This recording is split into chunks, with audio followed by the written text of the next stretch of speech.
Hardware & Co, en partenariat avec Watercoding, les bons sodos pour refroidir votre développeur, vous présente Hardware & Control F5, 5e épisode de votre saga de l'été. Dans l'épisode précédent, ajoutez au panier, ajoutez au panier, ajoutez au panier, ajoutez au panier. Ma mère se marie. Lorsque retentit la sonnerie du téléphone de Nico, ce dernier se trouve à bord d'un jet qui l'emporte du Cambodge vers San José, en plein cœur de la Silicon Valley. Le téléphone a beau sonner, il s'en moque comme d'une guigne et dort à poing fermé. Sans doute Jim Kay aurait-il eu vent de sa proche arrivée sur le sol californien et veut-il essayer de s'insérer dans son planning overbooké, mais si c'est le cas, il peut se brosser. Nico n'a pas que ça à faire. Il ne vient pas là pour le plaisir, ou pour dispenser des conseils individuels à des gens moins qualifiés que lui. Non, s'il est là, c'est pour donner une conférence à Caltech sur l'utilisation des modules FPGA combinés à des puces IA au service d'un fork d'Arch Linux orienté quantique. Vous n'avez pas compris ? Nous non plus. Pas davantage que les stagiaires qui viendront assister à la conférence d'ailleurs. Enfin, comme il applique la formule académique consacrée qui veut que moins on comprend, plus ça a l'air intelligent, il sera grassement rémunéré pour raconter n'importe quoi.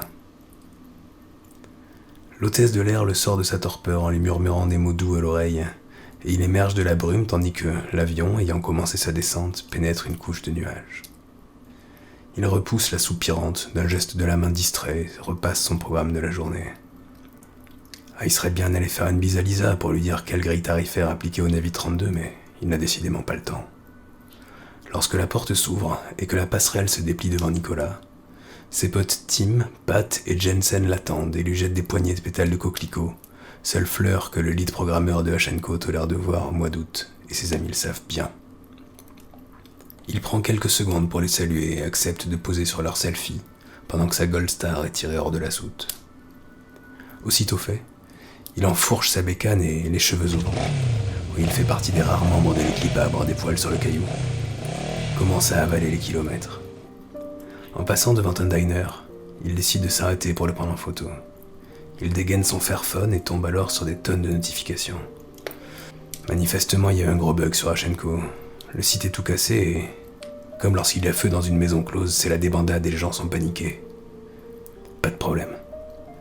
Il griffonne quelques lignes de code, et son hologramme, qui est dans les locaux, prend les choses en main pour permettre à l'équipe de s'en sortir. Tout va bien aller. Fermez les autres onglets et faites un CTRL F5. Un CTRL F5. Un CTRL F5. Un CTRL F5. Répète l'hologramme en boucle. Et un à un, chacun retrouve son calme. C'est le problème du décalage horaire. Il avait envoyé des modifications en prod pendant son vol et, comme d'habitude, les autres ont oublié de vider le cache avant de signaler des bugs à leur réveil. En quelques clics, il programme le même message sur le répondeur automatique de l'outline du site. La conférence se déroule sans accroc. En clôture de son intervention, il demande au public s'ils ont des questions et plusieurs mains se lèvent. Il prend alors une photo des mains levées, s'en retourne sur sa moto, sans leur accorder un regard de plus. Il a promis à Elon qu'il lui filerait un coup de main pour réduire l'empreinte écologique de ses lanceurs de satellites et Nico est un homme de parole. Cependant, il ne parvient toujours pas à digérer la nouvelle icône de son réseau social, qui lui donne l'impression d'avoir un site de boule en favori. Alors l'autre va pouvoir l'attendre un moment. Surtout qu'il est quand même à 2000 bornes du Texas. Ce sera pour une autre fois. Non, ce qu'il veut faire là tout de suite, c'est rouler tranquille jusqu'à la plage, commander des churros et les prendre en photo avant de les donner aux mouettes. Un sacré programme. Les orteils en éventail, allongé sur le sable, il jette un œil distrait aux échanges entre membres de la rédaction de Hardware & Co. Aux dernières nouvelles, les finances seraient au plus mal et la boîte serait frappée d'interdits bancaires sans que personne ne sache pourquoi. Pour couronner le tout, Eric ne serait jamais revenu du mariage de sa mère. Voilà qui est étrange. Il pourrait bien sûr régler le problème financier d'un simple coup de fil, mais à un moment donné, il faut aussi qu'ils apprennent à voler de leurs propres ailes, se dit-il. S'ils peuvent pas se débrouiller sans lui, alors qu'il a tant donné pour le site, et qu'il leur a en plus laissé un hologramme et des topinambours, ils n'arriveront jamais à rien. Il range son téléphone, remet son appareil photo autour de son cou, enfile ses lunettes d'aviateur et repart vers l'aéroport. Docteur D, nous amorçons notre descente vers Taïwan. Puis-je vous servir une flûte de champagne ?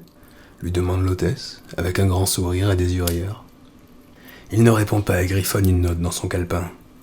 Qu'elle lui propose du champ, au lieu de lui servir un chai latte à la cannelle. C'est inacceptable. Faudra lui trouver une remplaçante. Une remplaçante et des chatons, rajoute-t-il sur son carnet en le soulignant 3 fois. Pourquoi faire ? Nul ne le sait. Ce soir, il est mandaté par l'Union Européenne pour utiliser son charme légendaire afin de démarcher un fondeur célèbre et le convaincre de bien vouloir s'implanter sur le sol européen. Il hésite encore à savoir quoi lui proposer entre l'Italie, la France et l'Allemagne. Ça dépendra sûrement du dessous de table que lui proposeront les États. Qu'on ne compte pas sur lui pour faire du bénévolat. S'il utilise des logiciels libres, c'est uniquement pour économiser. Ses services se payent rubis sur l'ongle.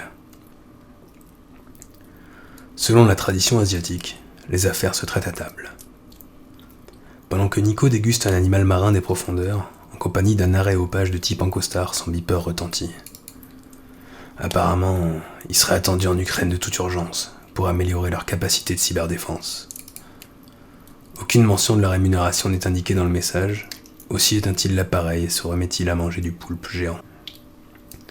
Tout en souriant à ses hôtes et en battant des cils au ralenti, il réalise qu'il n'a pas encore été une seule fois appelé pour déjouer une prise d'otage aujourd'hui, et il se demande si sa vie, après tout, ne serait pas en train de devenir un petit peu monotone.